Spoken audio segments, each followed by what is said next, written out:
আমি আপনাদের মাঝে কোরআনে কারিমের সূরা বাকারা আয়াত নাম্বার 155। আয়াত নাম্বার কত? আয়াত নাম্বার কত? 155 আয়াতের আলোচ্য বিষয়টা এরকম।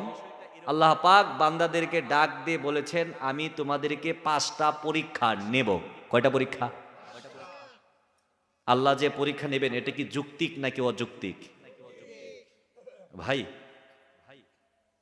বাবা সন্তানকে 1000 টাকা দিবে মাসে টিউশনি বা প্রাইভেটের টাকা দেওয়ার জন্য। বাবা কি পরীক্ষা ছাড়াই 1000 টাকা সন্তানকে দেয় নাকি পরীক্ষা নিয়ে দেয়?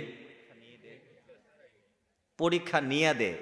টাকা 1000 দিলাম, ও কি ওই দোকানের পিছনে যায় সিগারেট খাইলো কিনা?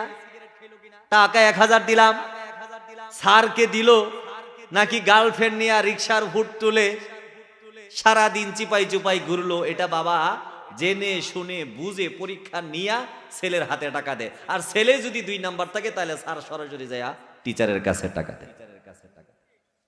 মাসে 1000 টাকা আপনার ছেলেকে দিবেন, আপনি পরীক্ষা নিয়েই টাকা দিচ্ছেন। একটা মোবাইল আপনি মেয়েকে কিনে দিচ্ছেন, আপনি চিন্তা করেন আমার মেয়েটা কি ভালো না খারাপ? খারাপ না ভালো? মোবাইল দিলে কি আমার মেয়েটা বিপদে যাবে নাকি মোবাইল দেওয়ার দরকার?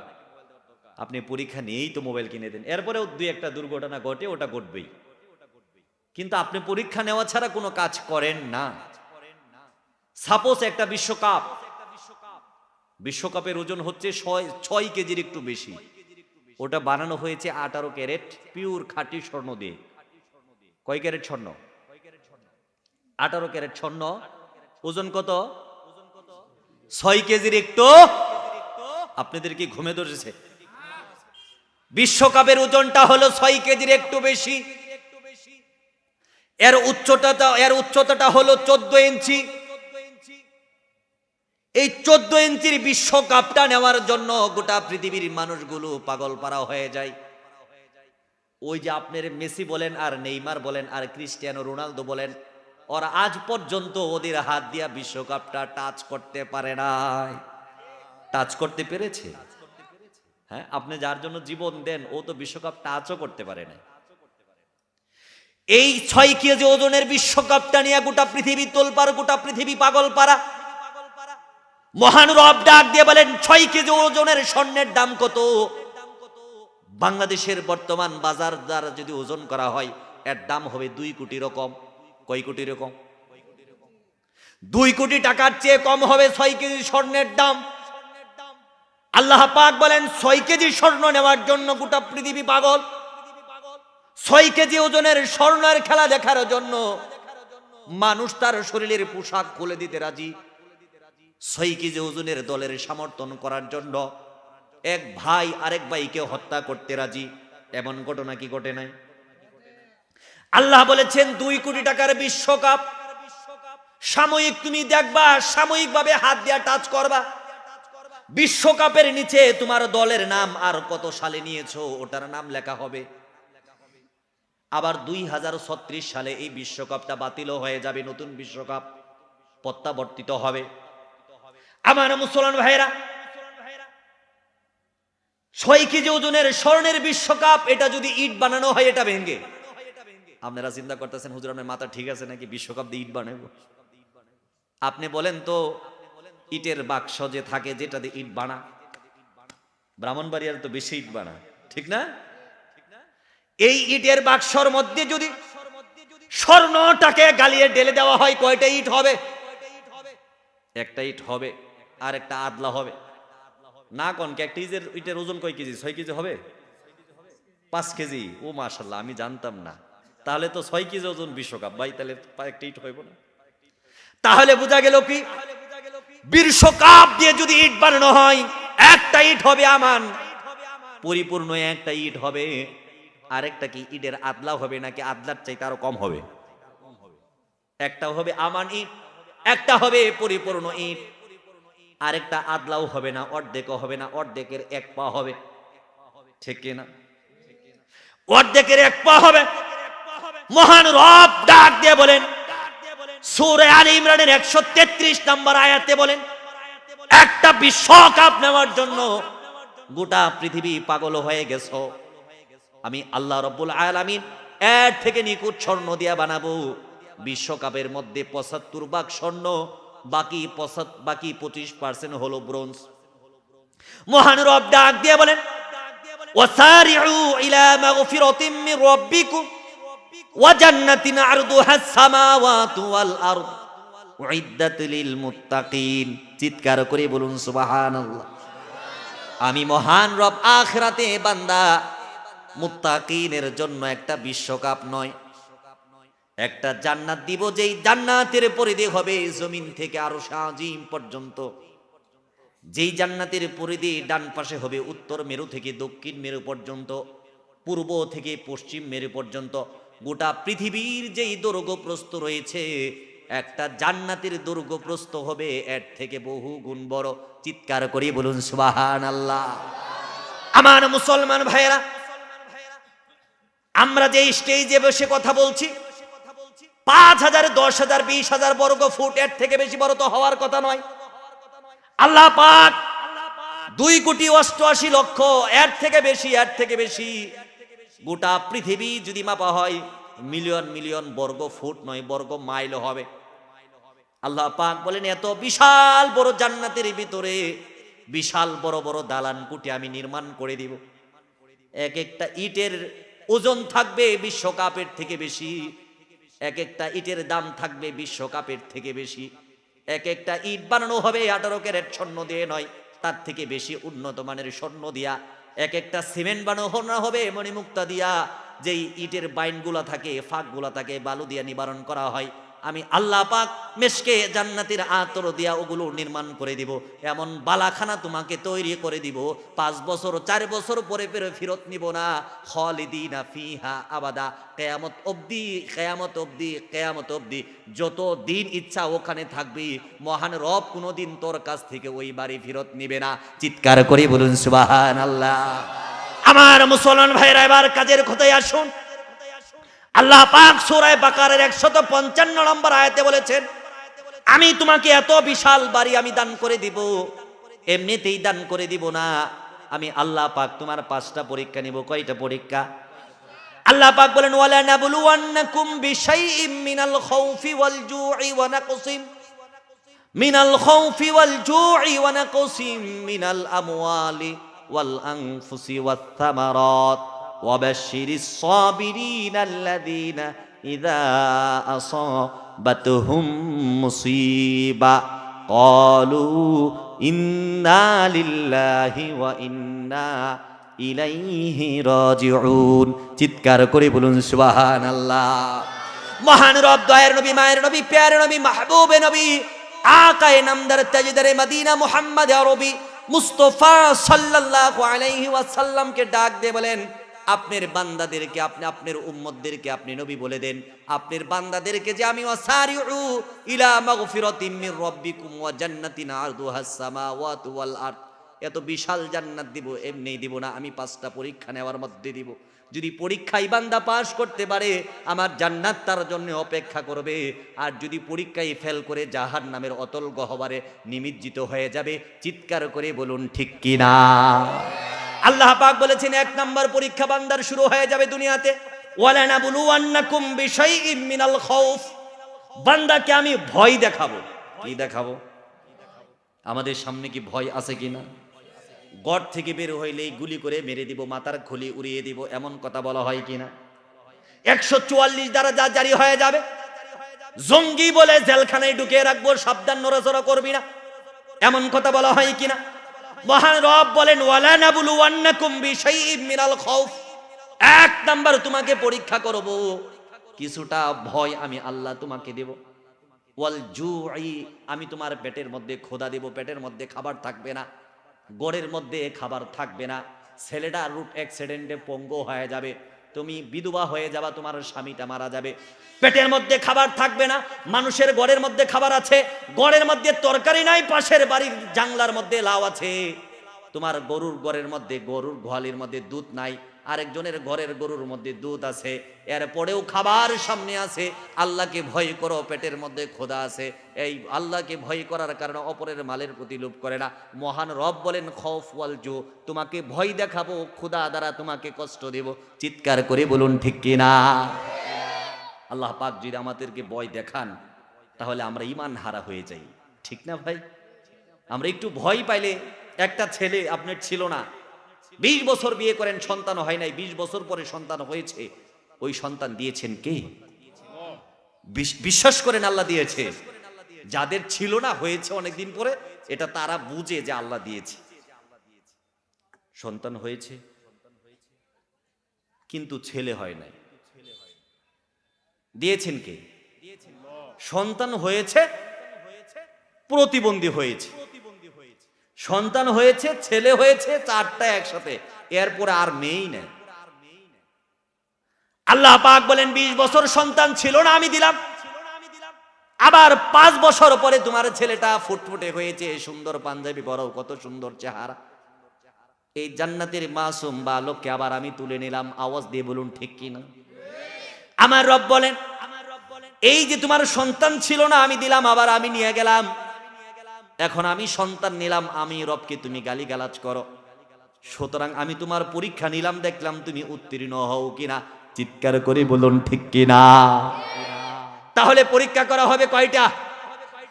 1 নম্বর হলো ওয়ালা নাবলুওয়ান্নাকুম বিশাইইম মিনাল খাউফ, ভয় দ্বারা পরীক্ষা করা হবে, ওয়াল জু, ক্ষুধা দ্বারা পরীক্ষা করা হবে, পেটের মধ্যে খাবার থাকবে না, ঘরে চাকরি থাকবে না, ব্যবসা থাকবে না,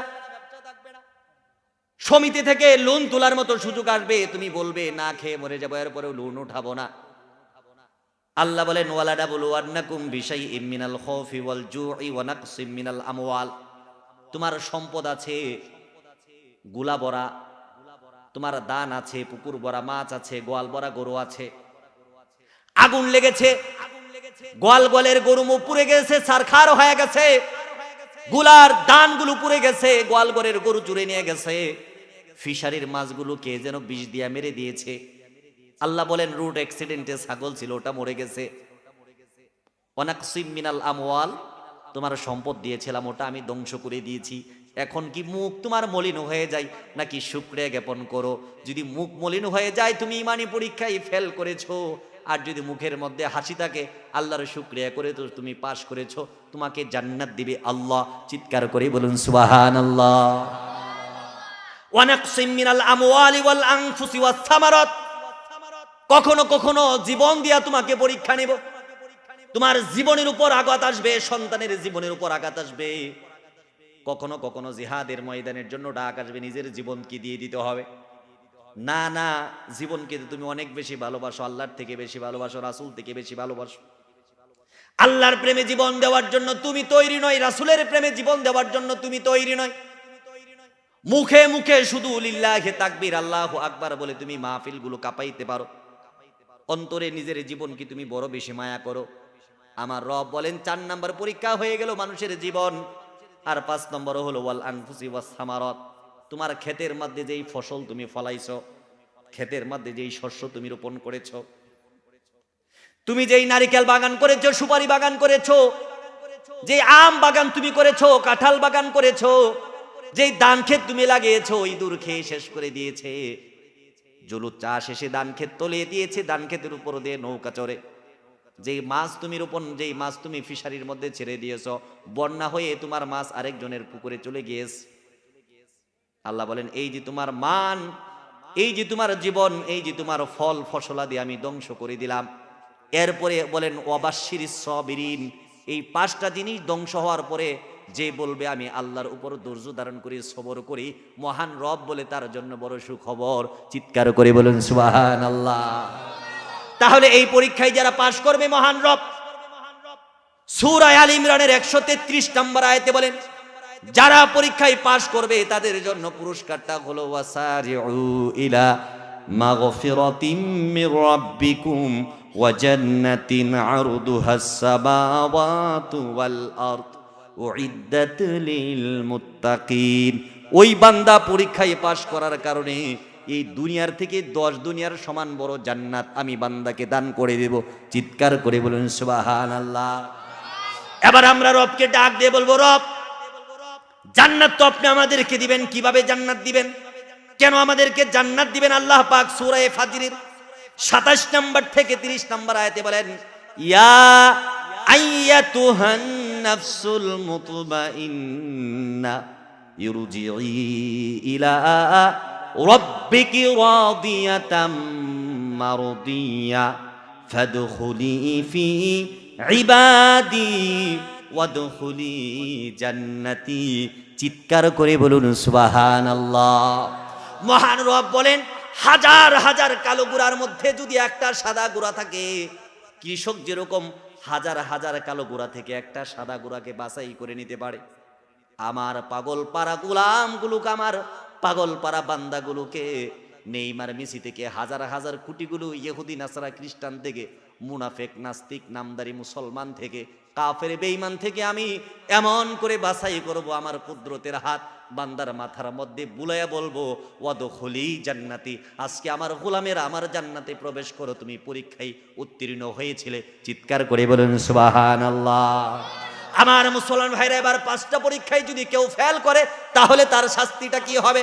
আল্লাহ পাক রব্বুল আলামিন সূরা বাকারার 81 নম্বর আয়াতে বলেন, বালামান কাসাবা সাইয়্যাতাও ওয়া আহাতাত বিহি খাতিআতুহু।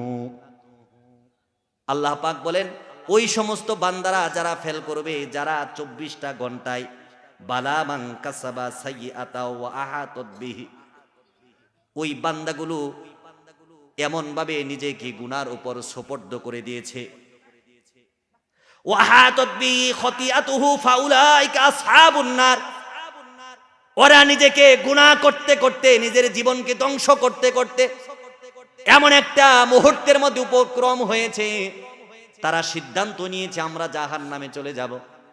মহান রব বলে, যারা নিজের গুনাহকে বড় পছন্দ করে, কিয়ামতের কঠিন মুহূর্তে যারা এই 5টা পরীক্ষা এই দুনিয়াতে ফেল করেছে, আমি রব তাদেরকে ফাউলাইকা আসহাবুন নার, জাহান্নামের অতল গহ্বরে নিক্ষেপ করব।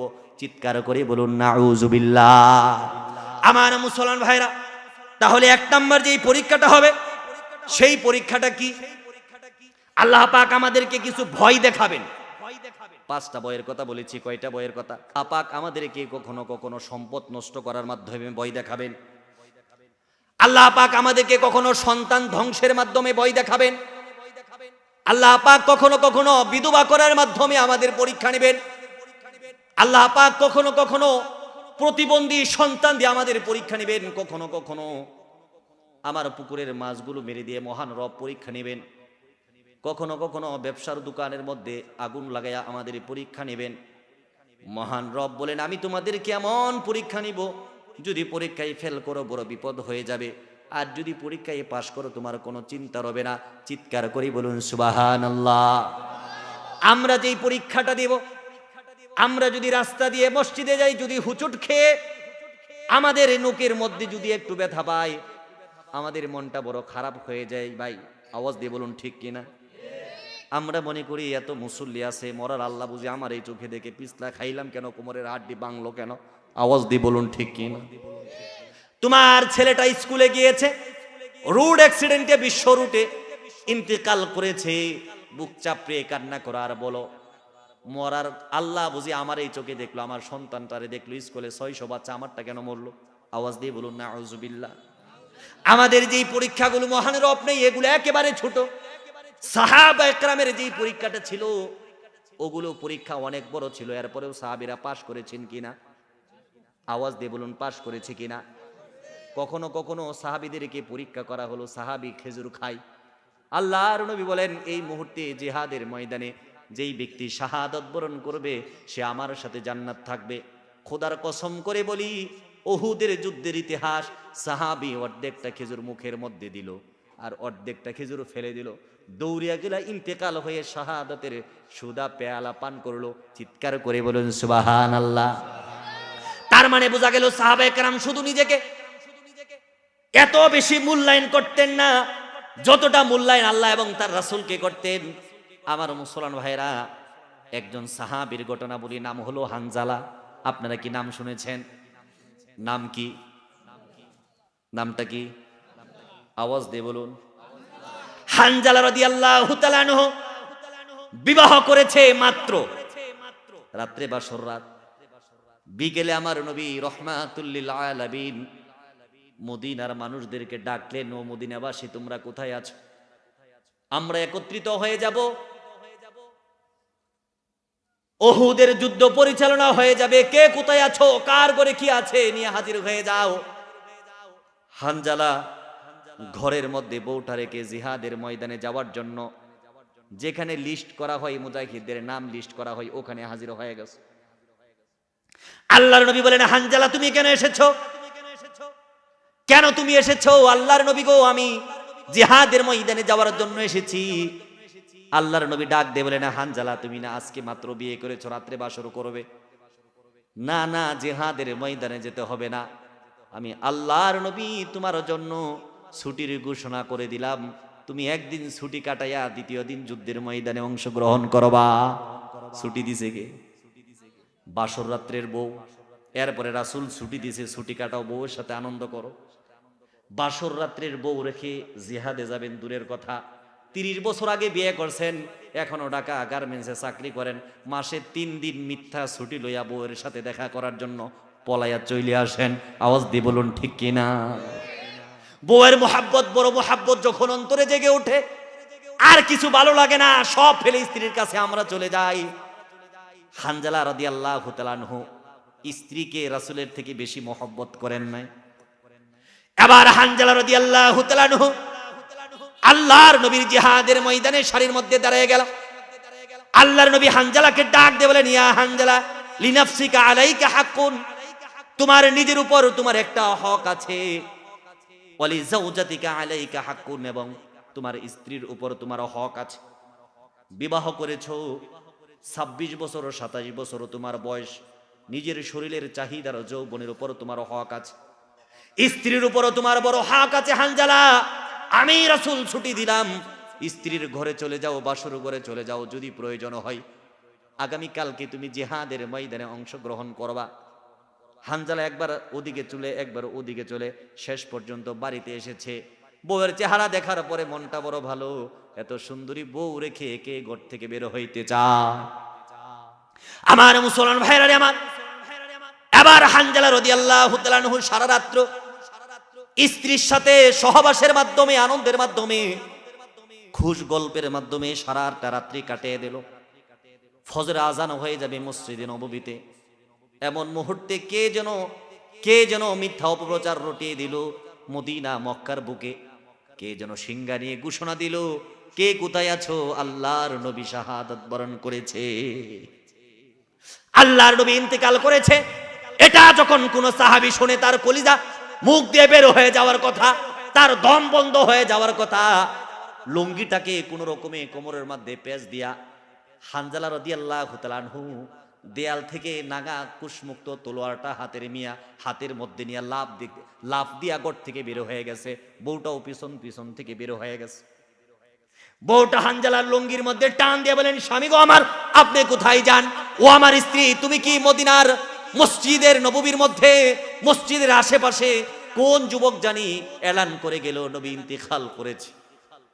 রাহমাতুল লিল আলামিন নবী যদি ইন্তেকাল করে, আমি হানজালা বেঁচে থেকে আর কি? আমার মুসলমান ভাইরা, আমরা নেতার জন্য স্লোগান দেই যেন নেতা খুশি হয়। বঙ্গবন্ধুর জন্য আমাদের সমাজের মানুষ স্লোগান দিয়েছিল যেন বঙ্গবন্ধু খুশি হয়। কিন্তু যেদিন বঙ্গবন্ধু তার ওই বাড়ির মধ্যে মরে গেল, কিন্তু কোনো নেতা কর্মীর খবর ছিল না। চিৎকার করে বলুন ঠিক কিনা? আবার নবী করিম সাল্লাল্লাহু আলাইহি ওয়াসাল্লামের কর্মীগুলো তো এমন ছিল, যখন শুনেছে নবী ইন্তেকাল করেছে, আসলে তো নবী ইন্তেকাল করে নাই, সাহাবী পাগল পারা হয়ে নাপাক শরীরে ঘর থেকে বের হয়ে গেছে। বউটা গলা কাটা মুরগির মতনে পিছনে গিয়া জড়ায় ধরেছে। বউটা এবার গাড়ির মধ্যে ধরে, স্বামী গো আমার, আপনি চলে যাচ্ছেন জিহাদের ময়দান, আপনার শরীরটা নাপাক, আপনি কি একবার চিন্তা করেছি আপনার উপরও গোসল ফরজ হয়ে গেছে? বউয়ের চেহারার দিকে আর তাকায় না। হানজালা কাঁদতে কাঁদতে দৌড়াইতে শুরু করে বউকে বলে, ও আমার বউ, আমার পিছনে তুমি ডাকবা না, আমার পিছনে ডাকবা না। জিহাদের ময়দানে যেতে চাই, আমি ফরজ গোসল করব, এতটা সময় আমার হাতে নাই, যদি বেঁচে থাকি রে আমার স্ত্রী এসে গোসল করব, আর যদি মরে যাই আমার জন্য দাবি টাবি ছেড়ে দেবা। চিৎকার করে বলুন সুবহানাল্লাহ। স্ত্রী বলেন, স্বামী আমার বিবাহ হলো মাত্র, বাসর রাত্র যাপন করলেন, একটু খেদমত আপনার করতে পারলাম না। আল্লাহর নবী তো বলেছেন যদি সেজদা করা জায়েজ হতো স্বামীকে সেজদা করা লাগতো।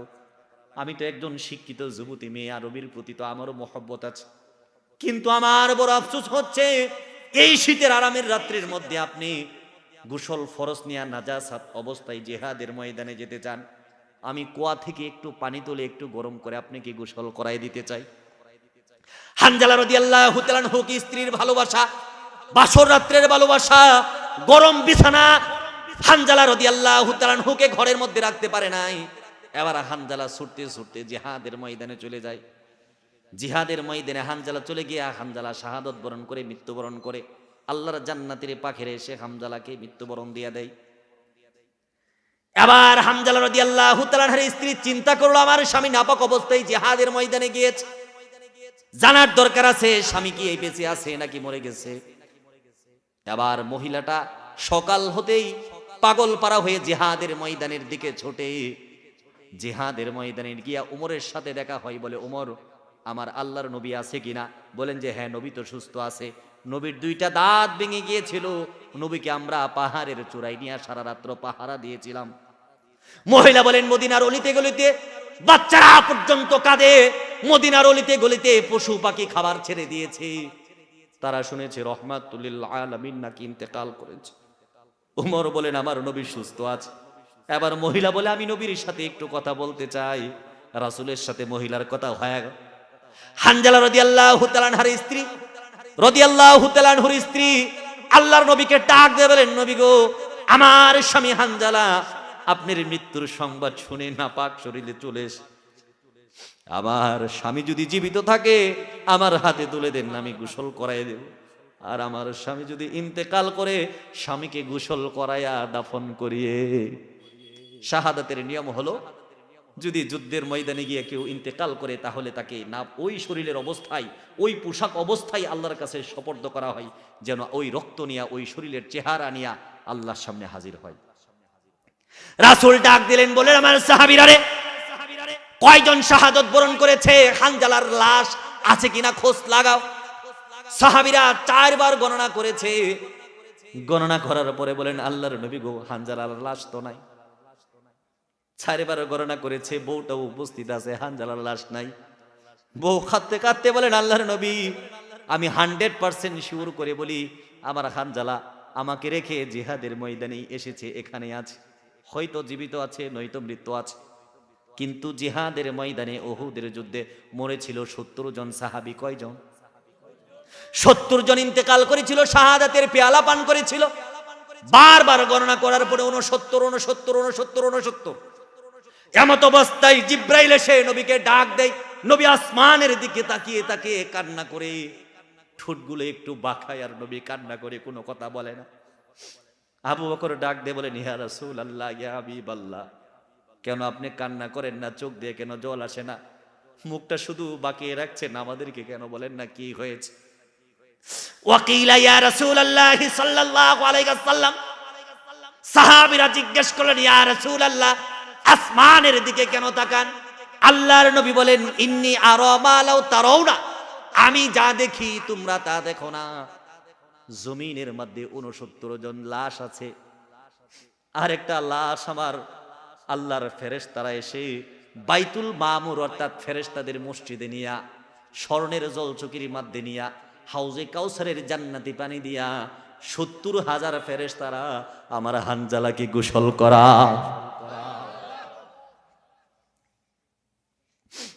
এবার ইয়া রাসূলুল্লাহ, ইয়া হাবিবাল্লাহ, সাহাবারা ডাক দিলে হানজালাকে বাইতুল মামুরে নিয়ে গোসল করানো হয়। এটাই বুঝি আল্লাহর রাসূলের সাহাবী ছিলেন, তাদের দাম বুঝি এত বেশি ছিল। কিছুক্ষণ পরে নবী বললেন যে তোমরা এবার গণনা করো লাশ কয়টা। এবার আবু বকর দৌড়ে এসে বলেন, আল্লাহর নবী, লাশ তো 70টাই আছে। ওমর এসে বলেন, লাশ তো 70টাই আছে। রাসূল বলেন, আমার হানজালার লাশটা আমাকে একটু দেখাও। আবু বকর ডাক দিয়ে বলেন, ইয়া রাসূলুল্লাহ, হানজালার লাশ দেখার আপনার দরকার নাই, আপনি কষ্ট পাবেন, আপনি সহ্য করতে পারবেন না। রাসূল বলেন, না না না, আমাকে একটু দেখাও। মুখটা খোলা হলো, আবু বকর দেখে, উমর দেখে, উসমান দেখে, আলী দেখে, আমার নবী দেখে দেখে কাঁদতে কাঁদতে লাশের পাশে বসে গেল। রহমতের নবী হানজালার মাথার দিকে তাকিয়ে দেখেন, হানজালার মাথা থেকে যেন টপ টপ করে পানি পড়ে, এই যে কুয়াশার যেই পানি আপনাদের শরীরে পড়ে, রহমতের পানি, এটা তো জান্নাতের পানির সমপরিমাণ দান মুসলমান। গভীর রজনীতে ওয়াজ শোনো, এটা সাধারণ কোনো পানি নয়। বিশ্বকাপের মায়া ছেড়ে মাঠের মধ্যে বসে থাকা, খড় কুঠার মধ্যে বসে থাকা, জমি থাকা, এটা সাধারণ কোনো ইবাদত নয়। হানজালার শরীর থেকে টপ টপ করে পানি পড়ে। নবী কাঁদতে কাঁদতে মাটির মধ্যে বসে পড়ে বলেন, আমার হামজা আছে কিন্তু হানজালা আছে কিন্তু হানজালার মাথার খুলিটা নাই। নবী এবার কাঁদতে কাঁদতে বলেন, আমার হানজালা আছে, হানজার মাথার খুলিটা নাই। আমার হানজালা আছে, হানজালার নাকটা কোথায়? আমার হানজালা আছে, হানজালার কানটা নাই। আমার হানজালা আছে, হানজালার কলিজাটা নাই। ইহুদিরা হানজালাকে মেরে কলিজাটা বের করে নিয়েছে। আমার মুসলমান ভাইয়েরা রে, ইসলাম এমনি এমনি দুনিয়াতে আসে নাই। আমার রাসূল বললেন, এক একজন সাহাবীর লাশ এখানে আনো, আমি নবীর ইমামতি করব জানাজার। এক একজন লাশ আনা হলো। আমার রাসূল বললেন, প্রত্যেকটা লাশের ইমামতি হবে একবার। আমার হামজার জানাজার, আমার হানজালার জানাজার লাশের ইমামতি হবে 70 বার। হানজালার লাশটা এইভাবে সামনে রাখা হলো। এক একজন সাহাবীর লাশ এখানে আনা হয়, রাসূল ইমামতি করেন, লাশটা সরিয়ে দেওয়া হয়, আরেকটা লাশ সরিয়ে দেওয়া হয়, আরেকটা লাশ সরিয়ে দেওয়া হয়। এভাবে 70টা জানাজারা হয়ে গেল। তার মানে বোঝা গেল প্রত্যেকটা লাশ সরানো হলো, হানজালার লাশটা কিন্তু সরানো হয় নাই। চিৎকার করে বলুন ঠিক কিনা? আবার নিজে রাসূল এসে কবরের মধ্যে সমাধি করে দিলেন, জানাজা হয়ে গেল। এবার আবু বকর কাঁদতে কাঁদতে জমিনের মধ্যে গড়াগড়ি করে, ওমর কাঁদ। রাসূল আবু বকরকে ডাক দিয়ে বলেন, আবু বকর তুমি কেন কাঁদো, কেন কাঁদো? আবু বকর বলেন, ইয়া রাসূলুল্লাহ, ইয়া হাবিবাল্লাহ, আমি এই কারণেই কাঁদি। আমার আল্লাহ আমাকে আবু বকর না বানাইয়া যদি হানজালা বানাইতো, আমার জানাজা 70 বার ইমামতি করতেন আপনি আল্লাহর নবী। চিৎকার করে বলুন সুবহানাল্লাহ। প্রত্যেক জনের একটা করে জানাজা হয়। আমি আবু বকর ইন্তেকাল যদি করি, আপনার আগে একটা জানাজা হবে, আর আপনার পরে যদি ইন্তেকাল করি, আপনি তো আমার জানাজায় অংশগ্রহণ করতে পারবেন না। হানজালা আজকে বড় ধন্য হয়ে গেল। হানজালা আজকে মৃত্যুবরণ করেছে। হানজালার আজকে 70 বার জানাজা হয়েছে। আল্লাহর নবী আবু বকরকে ধমক দিয়ে বলেন, আবু বকর রে, ওয়ালা তাকুলু লিমান ইয়ুকতালু ফি সাবিলিল্লাহ, ওয়ালা তাকুলু লিমান ইয়ুকতালু ফি সাবিলিল্লাহি আমওয়াত বাল আহইয়াউ ওয়ালাকিন লা তাশউরুন। আবু বকর তুমি কেন বলো হানজালা ইন্তেকাল করেছে? হানজালা ইন্তেকাল করে নাই, হানজালা আল্লাহর কাছে জান্নাত ও রিজিক প্রাপ্ত। চিৎকার করে বলুন সুবহানাল্লাহ। ওয়ালা তাকুলু লিমান ইয়ুকতালু ফি সাবিলিল্লাহি আমওয়াত। তোমরা কি ভেবেছো যারা জিহাদের ময়দানে গিয়ে মৃত্যুবরণ করে তারা মরে যায়? আমি রাসূল বললাম তারা ইন্তেকাল করে না, আমি আল্লাহ বললাম তারা জান্নাতে আমার কাছে পাকি হয়ে থাকে, আমি তাদেরকে রিজিকের ব্যবস্থা করে দিই। চিৎকার করে বলুন সুবহানাল্লাহ। আমার মুসলমান ভাইরা, তাহলে পরীক্ষা হবে কয়টা? পাস করা লাগবে না ফেল করা লাগবে? যদি পাস করেন পুরস্কার আছে নাকি না? পুরস্কার আছে নাকি নাই? মুসনাদে আহমদের হাদিস থেকে বলছি, যদি পরীক্ষায় পাস করেন আল্লাহ আপনাকে কি পুরস্কার দিবে?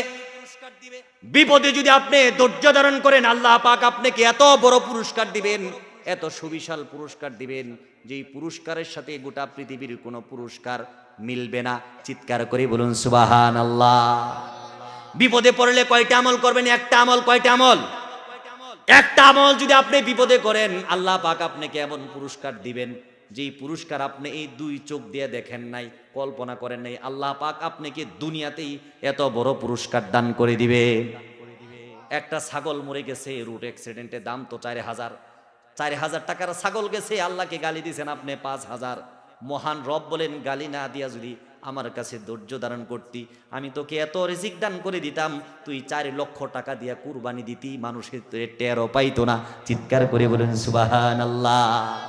বিপদে পড়ে যদি আপনি একটা আমল করেন, মহান রব আপনাকে পৃথিবীর সবথেকে শ্রেষ্ঠ নিয়ামত দান করে দিবেন। মুসনাদে আহমদ থেকে বলছি, উম্মে সালামা রাদিয়াল্লাহু তাআলা আনহা, মুসনাদে আহমদ থেকে বলছি, উম্মে সালমা রাদিয়াল্লাহু তাআলা আনহা, যিনি পরবর্তীতে নবী করিম সাল্লাল্লাহু আলাইহি ওয়াসাল্লামের স্ত্রী ছিলেন। কি ছিলেন? যিনি পরবর্তীতে নবী করিম সাল্লাল্লাহু আলাইহি ওয়াসাল্লামের স্ত্রী ছিলেন, আবু সালমা রাদিয়াল্লাহু তাআলা আনহু এসে উম্মে সালমাকে ডাক দিয়ে বলেন, আমার স্ত্রী রে, আল্লাহর নবী একটা দোয়া শিক্ষা দিয়েছে, কোন মানুষ যদি বিপদে পড়ার পরে ওই দোয়াটা পড়ে, ওই দোয়াটা পড়ার পরে মহান রব তাকে দুনিয়াতে এত বড় পুরস্কার দিবে, ওই মানুষটা কোনোদিন কল্পনাও করবে না। এবার আম্মা জান উম্মে সালমা রাদিয়াল্লাহু তাআলা আনহা বলেন, আমার স্বামী কি সেই দোয়া আমাকে শিখায় দেন, বিপদে পড়লে কোন দোয়া পড়ব?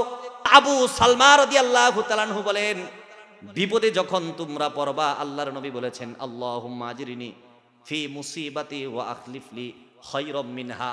এই দোয়াটা যেই ব্যক্তি পড়ার পরে, ইন্না লিল্লাহি, পয়সা খাওয়া দাওয়ার কোনো অভাব নাই, কিন্তু মাঝে মধ্যে যে একটা কিল মারে রে বাবা, ফিডের কাটা যায় কোমরের কাটার সাথে মিলে। আওয়াজ দিয়ে বলুন ঠিক কিনা? আপনি অনেক ভালো মানুষ, 60 বছর বয়স, এখন যদি বলি চাচি, চাচা কেমন? চাচা তো তোমার খুব ভালো, কিন্তু এখনো যদি বুড়া বুড়া বেটি দেহে এমন ভাবে সামনটাকে চোখটা তুললে ফেলাই। আওয়াজ দিয়ে বলুন ঠিক কিনা? আম্মা জান আয়েশাকে জিজ্ঞেস করা হলো, আল্লাহর রাসূলের চরিত্র কেমন? আম্মা জান আয়েশা বলেছেন, ওয়া ইন্নাকা আলা খুলুকিন আযীম। আল্লাহ কোরআনে বলেছেন, পৃথিবীর সব মানুষের চরিত্র থেকে উত্তম চরিত্র হলেন আল্লাহর নবীর। চিৎকার করে বলুন সুবহানাল্লাহ। আম্মা জান আয়েশা জিজ্ঞেস করা হলো, আপনার কাছে নবীর চরিত্র কেমন? প্রত্যেক বউয়ের কাছে তার স্বামীর দোষের অভাব নাই। আম্মা জান আয়েশা বলেছেন, আল কুরআনু হাইয়ুন মুহাম্মাদুর রাসূলুল্লাহ। জীবন্ত কোরআন যদি তোমরা দেখতে চাও, আমার স্বামী নবী মুহাম্মদকে দেখো। কোরআন তোমাদের সাথে কথা বলে না, আমার নবী আমার সাথে কথা বলে। কোরআন আমার কাছে যেরকম পবিত্র, আমার নবীর চেহারা, আমার নবীর চরিত্র ঠিক এতটাই পবিত্র। চিৎকার করে বলুন সুবহানাল্লাহ। দয়ের নবী, মায়ের নবী, প্যারে নবী, মাহবুবে নবী, আকায়ে নামদার তাজদারে মদিনা মুহাম্মদ আরবি মুস্তাফা সাল্লাল্লাহু আলাইহি ওয়াসাল্লাম। এবার উম্মে সালমাকে বলে, সালমা রে, মন খারাপ করিস না, স্বামী মারা গেছে, কি হয়েছে? আল্লাহ আমাকে পাঠাইছে, এই তাফসীর ইবনে কাসির থেকে বলছি, গল্প বলছি। আল্লাহ আমাকে পাঠাইছে, তোকে বিয়া করতে চাই, তুমি কে বলো? লজ্জা পাইছে না? এই কি বলেন, লজ্জা পাইছে না? যত ভদ্র থাকুক, যত মুরব্বী থাকুক, আপনাদের এলাকায় অনেক মুরব্বী আছে, 50 বছর বয়স, 60 বছর বয়স, বউটা মারা গেছে, এখনো বড় আফসোস হয়, শীতের মধ্যে একা একা ঘুমাই। বউটা যদি থাকতো, একটু পানি গরম করে দিত, মসজিদে যেতাম। আপনি যুবক মানুষ, 20 বছর, 25 বছর, 30 বছর বয়স, আপনি চিন্তা করেন, আব্বারে যদি এখন বিয়া করাই, সমাজে মানুষে আমার জাটা মারবো, মান সম্মান থাকবে না, শ্বশুর বাড়ির লোকেরা কি বলবো? খোদার কসম করে বলি, বাবাকে কষ্ট দিবেন না, যদি সম্ভব হয় বাবাকে বিয়া করাই দেন, খালি ঘরের মধ্যে বাবাটা বড় আনন্দে থাকবে। চিৎকার করে বলুন ঠিক কিনা? আমার মুসলমান ভাইয়েরা, এবার আল্লাহর নবী প্রস্তাব দিলেন, উম্মে সালমা তুমি কি বলো? আমি বিয়ে করতে রাজি। এবার উম্মে সালমা মুস্কি মুস্কি হাসে পর্দার ওই পাশে, বলেন, আল্লাহর নবী আপনি যে কি বলেন, আপনার মতো স্বামী বাবা পৃথিবীতে এর থেকে বড় নিয়ামত কিছু না। আপনাদেরকে মনে আছে বলেছিলাম, বিপদে যদি কেউ একটা আমল করে, তাকে নিয়ামত দিবেন কে? আল্লাহ। নিয়ামত কে? আল্লাহ দিছে। উম্মে সালমা এবার চিৎকার করে বলেন, আমার নবী রাহমাতুল লিল আলামিন, আমি যে আপনার কাছে বিয়ে বসবো, আমার 3টা দোষ আছে। কয়টা দোষ? 1 নাম্বার দোষ হলো, আমি বড় লজ্জাবতী মেয়ে, আমি বড় লজ্জাবতী মহিলা। আমি তো এমনি আমার আগের স্বামীকে অনেক লজ্জা পেতাম, আমি তো আপনার সামনে যেতেই পারবো না, লজ্জায় লাল হয়ে যাব। ঠিক না? আল্লাহর নবী বলেছেন, তোমার কি দোষ আছে আমাকে বল। আমি বড় লজ্জাবতী, কখন আপনার পানি লাগবে, কখন আপনার গোসল লাগবে, কখন আপনার মেসওয়াক লাগবে, কখন খাবার লাগবে, আমার তো মনে হয় আমি আপনার খেদমত করতে পারবো না। রাহমাতুল লিল আলামিন বলেন, 1 নাম্বার বুঝলাম তুমি লজ্জাবতী, আমার খেদমত করতে পারবা না। 2 নাম্বার সমস্যা বলো। 2 নাম্বার সমস্যাটা হলো, আমি তো বয়স্ক মহিলা, আমার ছেলের বয়স 30 বছর, মেয়ের বয়স 25 বছর, ছোট ছেলের বয়স 20 বছর, সবাই তো বড় হয়ে গেছে, সবাই তো বড় হয়ে গেছে, আমার বড় বড় ছেলে মেয়ে আছে, আমি তো বুড়া মানুষ, আপনি কি আমাকে বিয়ে করবেন? ও কুলাঙ্গারের বাচ্চারা, তোমরা অনেকেই মনে করো রাসূলের চরিত্র ভালো ছিল না, রাসূল খারাপ ছিল, মহিলাদেরকে বিয়ে করেছেন, প্রত্যেকটা মহিলাকে বিবাহ করেছেন আল্লাহর ওকালতিতে, যেন মহিলা ভালো থাকে, যেন স্বামীরা, যেন মহিলা স্বামী বিধবার কষ্ট দূর হয়ে যায় আর উম্মতের উপকার হয়। চিৎকার করে বলুন সুবহানাল্লাহ। ও কুলাঙ্গারেরা, তোমরা মনে করো আম্মা জান আয়েশাকে 9 বছর বয়সে বিয়ে করেছে, রাসূল বড় অপরাধ করেছে, রাসূল বড় অপরাধ করে নাই। আম্মা জান আয়েশাকে যদি বিবাহ না করা হতো, পৃথিবীতে মহিলা সংক্রান্ত কোনো মাসআলা আসতো না। চিৎকার করে বলুন সুবহানাল্লাহ। এবার আম্মা জান উম্মে সালমা ডাক দিয়ে বলেন, ইয়া রাসূলুল্লাহ, আমার 2 নাম্বার ভুলটা হলো, 2 নাম্বার দোষটা হলো, আমি তো বয়স্ক মানুষ, আমাকে আপনি বিয়ে করে কি করবেন? রহমাতুল লিল আলামিন বলেন, তোমার 3 নাম্বার সমস্যাটা বলো। 3 নাম্বার হলো আমার বড় বড় ছেলে আছে, মেয়ে আছে, আমি কি লজ্জা পাবো না? রহমতের নবী বলেন, তোমার 3টা দোষকে যদি আমি মেনে নেই, এরপরে যদি আল্লাহর হুকুমে তোমাকে বিয়ে করি, তাহলে তুমি কি বলবা? আম্মাজান উম্মে সালমা ওই পাশ থেকে চিৎকার করে বলেছেন, কাবিলতু আলহামদুলিল্লাহ। চিৎকার করে বলুন সুবহানাল্লাহ। আমার মুসলমান ভাইরা আমার, আল্লাহর নবী রহমাতুল লিল আলামিন বলেছেন, 3 শ্রেণীর লোক এমন আছে যারা জাহান্নামে যাবে। কোথায় যাবে? 3 শ্রেণীর লোক এমন আছে যারা মরে যাওয়ার সাথে সাথেই জাহান্নাম। রহমতের নবী, আল্লাহর নবী, দয়ার নবী, মায়ের নবী, প্যারে নবী বলেন, হারামাল্লাহু আলাইহিমুল জান্নাতা সালাসাতুন। 3 শ্রেণীর ব্যক্তি এমন আছে আল্লাহর জান্নাত যাদের জন্য হারাম। আওয়াজ দিয়ে বলুন নাউজুবিল্লাহ। এটা তো এমন, বাবা তার ছেলেকে বলছে, আমার ঘরের ভাত তোর জন্য হারাম। রাগ করে বলে নাকি আদর করে বলে? কতটা কষ্ট পেলে বাবা তার সন্তানকে বলে, আমার ঘরের ভাত তোর জন্য হারাম। আল্লাহর নবী বলেছেন, আল্লাহর নবী বলেছেন, হারামাল্লাহু আলাইহিমুল জান্নাতা সালাসা। 3 প্রকার ব্যক্তি এমন আছে, মহান রবের জান্নাত তাদের জন্য হারাম, তারা জান্নাতের কাছে যাবে না, জান্নাতের সুঘ্রাণও পাবে না। আল্লাহর নবী বলেছেন, 1 নাম্বার হলো ওই সমস্ত ব্যক্তি, মুদমিনুল খমরি, 1 নাম্বার হলো ওই সমস্ত ব্যক্তি যারা মদ্যপান করে। এমন লোক কি আপনাদের সমাজে আছে না? মদ পান যারা করে, যারা গাঁজা সেবন করে, যারা নেশা করতে করতে, ইয়াবা খাইতে খাইতে, ডাল খাইতে খাইতে, বাবা খাইতে খাইতে, চাচা খাইতে খাইতে, দাদা খাইতে খাইতে, 14 গোষ্ঠী খাইতে খাইতে রাস্তায় পড়ে থাকে। আল্লাহর নবী বলেন, হারামাল্লাহু আলাইহিমুল জান্নাতা সালাসা। 3 শ্রেণীর লোকের জন্য জান্নাতটা হারাম করে দিয়েছেন আল্লাহ। 1 নাম্বার হলো ওই যুবক, ওই ব্যক্তি, যেই ব্যক্তি মদ পান করাকে, নেশা করাকে পেশা বানিয়ে নিয়েছে।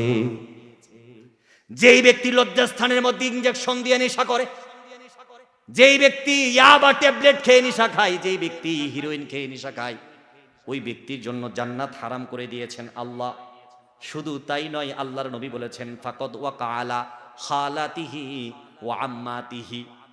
আল্লাহর নবী বলেছেন, একজন নেশাখোর এতটা খারাপ, এতটা ভয়ঙ্কর, সে যখন নেশা করে, তার সামনে যদি তার আপন ফুফু থাকে, আপন খালা থাকে, তার সামনে যদি তার আপন বোন থাকে, এমনকি যদি তার মাও থাকে, সে যদি সুযোগ পায়, তাহলে আপন খালার সাথে, আপন ফুপুর সাথেও জেনা করতে দ্বিধাবোধ করবে না। আওয়াজ দিয়ে বলুন নাউজুবিল্লাহ।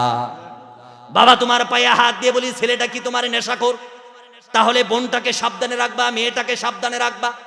নেশাখোর ছেলের সাথে নিজের মেয়েটাকে রেখে দিবা না, বড় কলঙ্ক ঘটে যেতে পারে। আওয়াজ দিয়ে বলুন ঠিক কিনা? আল্লাহর নবী বলেছেন, শুধু তাই নয়, যারা নেশা করে, যারা মদ্যপান করে, 40 দিন পর্যন্ত একটা সেজদাও আল্লাহর দরবারে কবুল হয় না।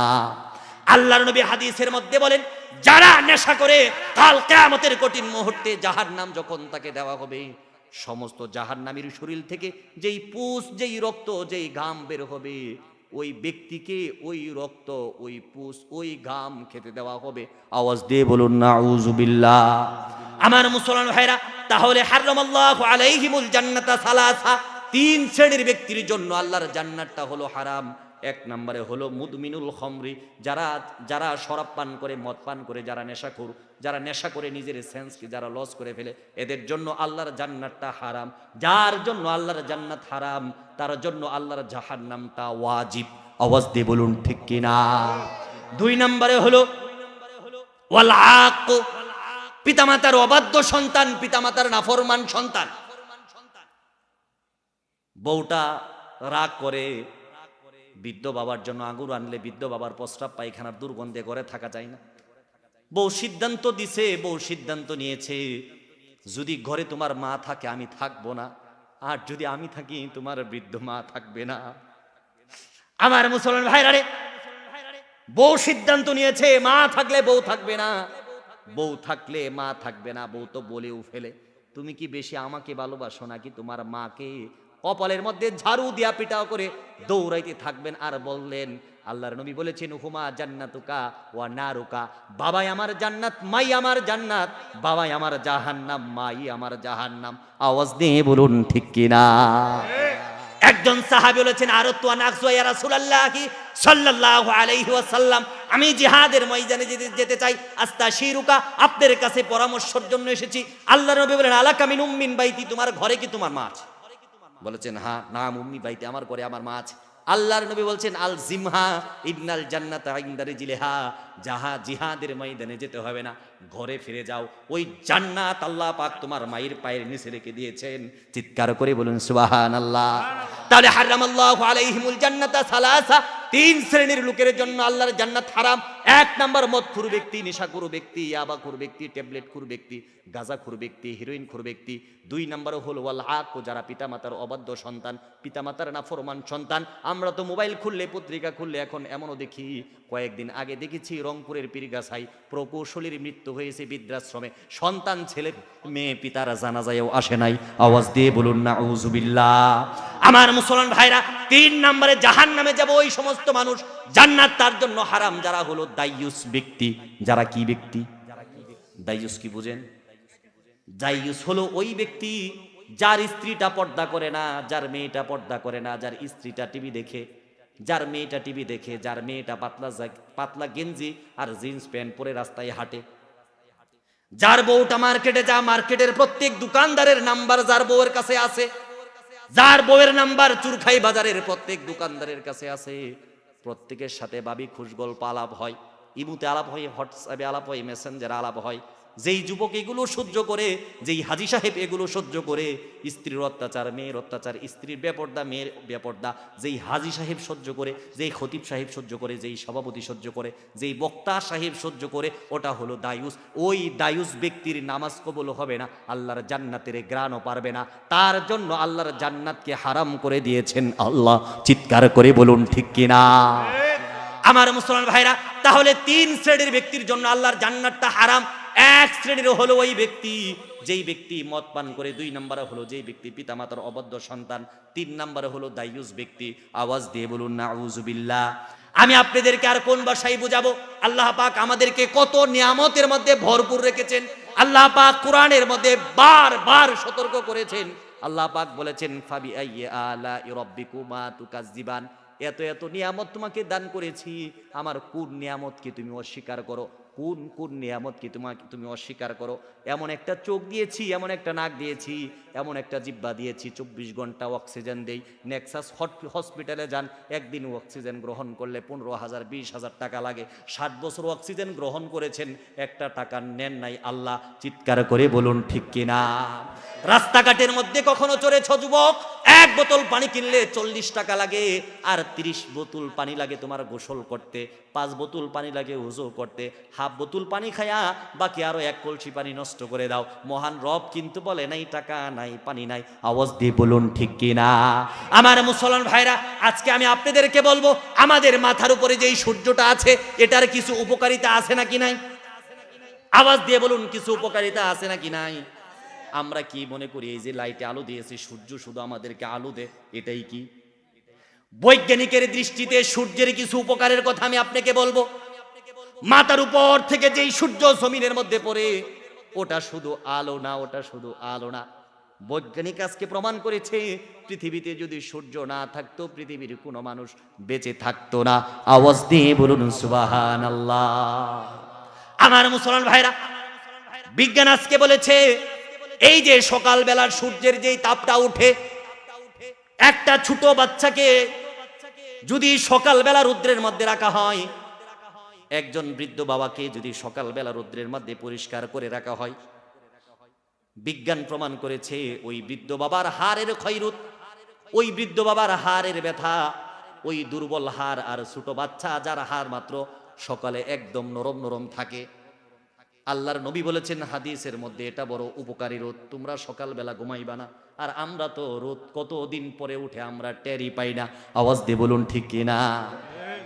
গত কয়েকদিন আগে এক যুবকের সাথে আমার দেখা, নামাজ পড়ে আসছি, কোনোদিন ফজরের নামাজে আমি তাকে পাই না। হঠাৎ করে রাস্তার মধ্যে দাঁড়িয়ে আছে। আমি বললাম কি ব্যাপার, আজকে এত সকালে উঠছো? কবাই মোটামুটি 14-15 বছর হয়ে গেল আজকে সূর্য ওঠার দৃশ্যটা দেখলাম। আওয়াজ দিয়ে বলুন নাউজুবিল্লাহ।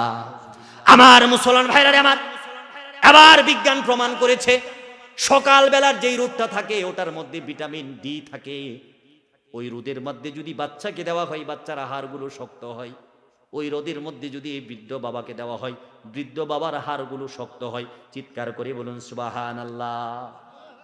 বিজ্ঞান আজকে বলেছে ফজরের নামাজের পরে তোমরা ঘুমাইবা না, সকালে ঘুমাইলে শরীরের জন্য ক্ষতিকারক। আল্লাহর নবী রহমতের নবী বলেছেন সকালে তোমরা ঘুমাইবা না। ফজরে আজান হওয়ার পরে গোটা পৃথিবীর লক্ষ লক্ষ ফেরেশতারা প্রত্যেকটা মসজিদের মধ্যে ঢুকে, মসজিদের মধ্যে ঢুকে ঢুকে লিস্ট করে কোন মহল্লা থেকে কয়জন মুসল্লি এসেছে। যারা ফজরের নামাজের মধ্যে মসজিদে যায়, আমার রহমতের নবী বলেন ফজরের নামাজ শেষ হওয়ার সাথে সাথেই ফেরেশতারা তাদের আমল নামায় উত্তম রিজিক বন্টন করে দেয়। চিৎকার করে বলুন সুবহানাল্লাহ। এবার আপনার প্রশ্ন, হুজুর ফেরেশতারা যদি ফজর নামাজের পরে রিজিক বন্টন করে, আমি 40 বছর ধরে নামাজ পড়ি, আগে আমার গরু ছিল 2টা, হাল চাষ করতাম, এখন তো আমার গরুই নাই। আগে রিক্সা ছিল, রিক্সা চালাইতাম, টাকা পাইতাম, এখন তো রিক্সাও নাই, তাহলে তো আমি দিনে দিনে ফকির হই। মহান রব বলেন এটা শুধু খাবারের নাম রিজিক নয়, মহান রব জান্নাতটাও তোমার রিজিকে রাখতে পারেন। চিৎকার করে বলুন ঠিক না। আমার মুসলমান ভাইরা, এই সূর্যের তাপ সম্পর্কে যদি আমি তোমাদেরকে বলি, বৈজ্ঞানিক আজকে প্রমাণ করেছে আল্লাহ পাক সূর্যের আলোটা দিয়া গোটা পৃথিবীর মানুষকে শুধু আলো দেয় এটা নাই। আল্লাহ কোরআনে বলেছেন ওয়ালাকাদ আনজালনা মিনাস সামাই রিজকা, আমি আকাশ থেকে রিজিক ফালাই। এই যে ফুটা ফুটা পানি পড়ে এটা তো আমরা দেখি রিজিক, কিন্তু আমরা তো দেখি এটা পানি, কিন্তু আসলে এটা রিজিক। এই পানি না থাকলে গাছ হবে না, সূর্যের আলো না থাকলে একটা গাছ হবে না, গাছ বিচি থেকে গাছ হবে না, গাছ থেকে পাতা হবে না, পাতা থেকে ফুল হবে না, ফুল থেকে ফল হবে না, ফল থেকে কাঠ হবে না। যদি সূর্যের আলো থাকে সবকিছু হবে। চিৎকার করে বলুন সুবহানাল্লাহ। আল্লাহ পাক আমাকে কতটা মহব্বত করেন। বিজ্ঞান প্রমাণ করেছে মানুষ সারা রাত্র যখন ঘুমায়, মানুষ যদি এক কাত হয়ে ঘুমিয়ে থাকে তাহলে ওই মানুষের একটা রোগ হবে, ওটার নাম হলো রেড সোর। এই রেড সোর রোগটা যদি হয় তাহলে মানুষ গামতে থাকবে, তার শরীর থেকে বিষাক্ত পদার্থ বের হবে। ওই বিষাক্ত পদার্থ বের হয়ে ওই মানুষটা ইন্তেকালও করতে পারে। তার মানে রাত্র যখন ঘুমায় পড়ি আমরা, কিছুক্ষণ পরে পরে কাত পাল্টানির দরকার আছে কিনা? খোদার কসম করে বলুন তো, এই যে মাহফিল শুনে যাবেন, রাত্রে ঘুমিয়ে যাবেন, 4 ঘন্টা 5 ঘন্টা ঘুমাবেন, ইচ্ছা করে কি কখনো কাত পাল্টান কিনা? মনে তো থাকে না। কিন্তু রহমাতুল লিল আলামিন বলেন আমার পৃথিবীর উম্মতেরা শোনো, তোমরা যখন ঘুমিয়ে যাও আল্লাহ বলেছেন লা তাখুযুহু সিনাতু ওয়ালা নাউম। আল্লাহ বলেন পৃথিবীর গাছপালা, পশু পাখি, মানব দানব, শয়তান জিন সব যখন ঘুমিয়ে পড়ে, মহান রব বলেন লা তাখুযুহু সিনাতু ওয়ালা নাউম, আমি রব ঘুমাই না, আমার রবের জিমানিও আসে না। আমি তোমার কুদরতের, আমি আমার কুদরত নিয়ে তোমার মাথার পাশে বসে থাকি। ফেরেশতাদের কি বলটাই আব্দুল করিম, আব্দুল মজিদ, আব্দুল জলিল ঘুমাইছে, কিছুক্ষণ করে করে পিঠ উল্টায় দাও, কাত উল্টায় দাও। চিৎকার করে বলুন সুবহানাল্লাহ। আমার মুসলমান ভাইরা, আল্লাহ বলেন ওয়ামাল্লাহু বিগাফিলিন আম্মা তা'মালুন, আমি কি এমন রব যে তোমাদের সংবাদ সম্পর্কে আমি বেখবর থাকি? আমি তো এমন রব নই। সূর্য কখন উঠে কখন ডুবে, মানুষ কখন কাজে যায় কখন কাজ থেকে বের হয়, মানুষের কখন প্রস্রাবের প্রয়োজন হয়, মানুষ মুখ মুছবে কখন টিস্যুর প্রয়োজন হয়, ওয়ামাল্লাহু বিগাফিলিন আম্মা তা'মালুন, এই সবগুলা খবর রেখে দেয় আমি আল্লাহ। চিৎকার করে বলুন সুবহানাল্লাহ। আমার মুসলমান ভাইরা আমার, রাত গভীর হয়ে গেছে, আলোচনা বেশিক্ষণ করব না। শেষ রাতে আপনাদেরকে কয়েকটা আমল শিখাবো, শিখবেন কিনা? একটু হাত তুলে আমাকে দেখান কিছু আমল শিখবেন কিনা। শুধু এমন আমল নয়, আমি আপনাকে 4টা আমল শিখাবো। কয়টা আমল? ঘুমানোর পূর্বে যদি আপনি 4টা আমল করেন, কয়টা আমল? সবাই হাত তোলেন, হাত তোলেন। ঘুমানোর পূর্বে কয়টা আমল? ঘুমানোর পূর্বে যদি কোনো বান্দা 4টা আমল করে, আল্লাহর কসম করে বলি, ওই বান্দা দুনিয়াতে এবং আখিরাতে সফল কাম। চিৎকার করে বলুন সুবহানাল্লাহ। রাহমাতুল লিল আলামিন নবী আলী রাদিয়াল্লাহু তাআলা আনহুকে ডাক দিয়ে বলেন, আলী রে, তুমি রাত্রে যখন ঘুমাইবা তখন 4000 দিনার দান করে ঘুমাইবা। কয় হাজার দিনার? আলী মন খারাপ করে বলেন, আল্লাহর নবী এবং তার আল্লাহর নবী এবং আল্লাহ ছাড়া আমার ঘরে কেউ নাই, কোনো মহব্বত, কোনো ভালোবাসা নাই। নবীর ভালোবাসা আছে আর আল্লাহর মহব্বত আমার ঘরের মধ্যে আছে, আমি 4000 দিনার পাবো কোথায়? ঘুমানোর পূর্বে 4টা আমলের কথা বলে যায়। আল্লাহর নবী বলেছেন, আলী ঘুমানোর আগে 4000 দিনার দান করে দিবি। আলী বলেন, ঘরে 1 টাকাও নাই, আপনি আমার সাথে মজা করেন নাকি? 4000 দিনার আমি কইব? রহমতের নবী সাইয়্যিদুল কাউনাইন বলেন, 4 বার সূরা ফাতিহা পড়ে নিবি আলী। আমি নবী ঘোষণা করে দিলাম, 4 বার সূরা ফাতিহা পড়লে 4000 দিনার সদকার সব দিবেন আমার আল্লাহ। চিৎকার করে বলুন সুবহানাল্লাহ। কয়বার? কোন সূরা পারেন তো? আরবিতে না বাংলাতে? আরবিতে। সূরা ফাতিহাটা আরবি না বাংলা? অনেকেই মনে করে এটা বাংলা। এক লোক সৌদি গেছে, যায় দেখে সূরা ফাতিহা পড়ে নামাজে আর আজানটা খালি দেয়। দৌড় দিয়ে হুজুরের কাছে, যে হুজুর সৌদি গেছিলাম। কি হয়েছে? খালি যাই দেখলাম সব আরবি ভাষা, কিচ্ছু বোঝা যায় না। খালি মসজিদে যাই দেখলাম আজানটা আরবিতে আর সূরা ফাতিহাটা আরবিতে, আর সব বাংলা, আর সব আরবি। এই দুইটা খালি বাংলাতে, আজানটা আর সূরা ফাতিহাটা বাংলাতে, আর সব আরবি। আসলে কি আজান আরবি না বাংলা? আরবি। আমাদের বুঝার ভুল। তাহলে আল্লাহর নবী 2 নম্বরে বলেছেন, আলী যখন ঘুমিয়ে যাবি 30 পারা কোরআন পড়ে ঘুমাইবি। আলীর মন খারাপ, আল্লাহর নবী কি কোন? আমি যদি 30 পারা কোরআন পড়ি, ফজরে আজান দেব, সারা রাত্রে হয় কিনা ঠিক নাই, তাহলে আমি ঘুমাবো কখন? রহমতের নবী আলীর কপালে চুমু দিয়ে বলেন, আলী রে, সারা রাত্র ঘুমানো লাগবে, তোমার সওয়াবও হবে। মাত্র 3 বার সূরা ইখলাস পড়বা, 24টা ঘন্টা ফেরেশতা তোমাকে পাহারা দিবে, আর সাথে সাথেই 1 পারা কোরআন তেলাওয়াতের সব দান করে দিবে, 1 খতম কোরআন তেলাওয়াতের সব করে দিবে। চিৎকার করে বলুন সুবহানাল্লাহ। এমন আমল করার দরকার আছে কিনা? সূরা ইখলাস তো আপনারা পড়তে পারেন। শুরুতে কি কুল হুয়াল্লাহু, কত সুন্দর, আল্লাহু আহাদ আল্লাহুস সামাদ, আল্লাহ অমুকাপেক্ষী, লাম ইয়ালিদ ওয়া লাম ইউলাদ, উনি কারো কাছ থেকে জন্ম নেয়নি, কাউকে জন্ম ওয়ালাম ইয়াকুল লাহু কুফুয়ান আহাদ, তার সমকক্ষ কেউ হতে পারে না। এই সূরাটা বান্দা যখন 3 বার পড়বে, ওই বান্দাকে 1 খতম কোরআন তেলাওয়াতের সব দিবেন কে? আল্লাহর নবী আবার আলীকে ডাক দিয়ে বলেন, আলী রে, রাত্রে যখন ঘুমায়া যাবি, জান্নাতের মূল্যটা দিয়া ঘুমায়া যাবি। আলী কো ঘরের মধ্যে 1 টাকা নাই, জান্নাতের মূল্য কত? জান্নাতের কত মূল্য বলছিলাম তো? বিশ্বকাপ কয়টা লাগবে জান্নাতের ঘর বানাইলে? কয়েক হাজার কোটি, ঠিক না? একটা বিশ্বকাপ দিয়ে মাত্র 1টা ইট হয়, আরেকটা আদলাও হয় না। একটা ইট হয়, আরেকটা সোয়া হয়। এত বড় জান্নাতটার মূল্য দিয়ে আলী ঘুমাবি? আলী রাদিয়াল্লাহু তাআলা আনহু বলে, ঘরের মধ্যে লবণ আনতে পান্তা ফুরাই, নবী গো, জান্নাতের মূল্য আমি পাবো কই? আল্লাহর নবী বলেন, 3 বার দুরূদ পড়বা নবীর উপর, অন্তত সাল্লাল্লাহু আলাইহি, সকলে বলেন সাল্লাল্লাহু আলাইহি, অন্তত এই দুরূদটা পড়বা, নয়তো দুরূদ ইব্রাহিম পড়বা, নয়তো নবীর উপর কোন দুরূদ পড়বা। আমি নবী ঘোষণা করে দিলাম, 3 বার যদি আলী তুমি দুরূদ পড়ে ঘুমায়া যাও, আল্লাহ পাক তোমাকে জান্নাতের মূল্যর সওয়াব দান করে দিবেন। চিৎকার করে বলুন সুবহানাল্লাহ। আলী গো 4 নম্বর একটা আমল করবা ঘুমানোর আগে, মানুষের কাজ যা বন্ধ করার যে সওয়াব, ওই কাজ যা বন্ধ করে ঘুমাইবা। আলী বলেন, নবী গো, মানুষে কখন ঝগড়া লাগে আমি এটা কেমনে খুঁজ পাবো? আর রাত্রে কি আমি ঘুমাবো নাকি মানুষের ঘরে গিয়ে গিয়ে দেখবো কে কে ঝগড়া লাগছে? আমার নবী রাহমাতুল লিল আলামিন মুস্কি হাসি দিয়ে বলেন, আলী রে, মানুষের ঘরে ঘরে ঘুমাইয়া, মানুষের ঘরে ঘরে ঘুইরা ঝগড়া খুঁজতে হবে না, কে ঝগড়া লাগছে দেখতে হবে না। আস্তাগফিরুল্লাহ মাত্র 10 বার পড়বা। 10 বার যদি আলী তুমি আস্তাগফিরুল্লাহ পড়ো, মহান রব একটা ঝগড়ার মীমাংসা করার সওয়াব দান করে দিবেন আল্লাহ। চিৎকার করে বলুন সুবহানাল্লাহ। এরকম আস্তাগফারের কোরআনের মধ্যে 5টা ফায়দা আছে, আমি সেদিকে যাব না। যদি আপনি এই আমলগুলা করে ঘুমাইতে পারেন আর এই সবগুলা যদি আপনি পান, তাহলে খোদার কসম করে বলুন তো, দুনিয়াতে এবং আখিরাতে আপনার কি আরো কিছু দরকার আছে? আর কিছু দরকার নাই। এই জন্য আমি আপনাকে বলি, আমলের সাথে থাকতে হবে, বেশি বেশি আল্লাহর নাম স্মরণ করতে হবে। কে কে আল্লাহর নাম স্মরণ করতে রাজি আছেন আমাকে 2 হাত তুলে দেখা, হাত নামান। কিছুক্ষণ পরেই তো আর্জেন্টিনার খেলা হবে। কার খেলা আজকে? কার খেলা? আর্জেন্টিনা না ব্রাজিলের? কেউরই নাই। তাহলে তো এই জন্য আজকে আপনারা ওয়াজ শুনতেছেন, কিন্তু কালকে যদি সভা হয় তাহলে তো খবর আছে, তাহলে তো আর ওয়াজ শুনবেন না। মুসলমান একটু চিন্তা করবা, কার খেলা তুমি দেখো, কার খেলা তুমি দেখো।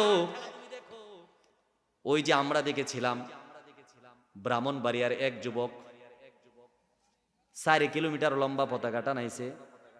মাগুরার এক যুবক আফজাল হোসেন গত বিশ্বকাপে 5 কিলোমিটার লম্বা পতাকা টানাইছিল। কিয়ামতের কঠিন মুহূর্তে তোমার বাড়ির এতিম বাচ্চাটা ডাক দিয়ে বলবেন, মহান রব, আমার গ্রামের পাশের ছেলেটা 1/2 কিলোমিটার লম্বা পতাকাটা নিয়েছিল, আমি এতিম ছিলাম, আমাকে একটা গেঞ্জি কিনে দেয় নাই, একটা জামা কিনে দেয় নাই।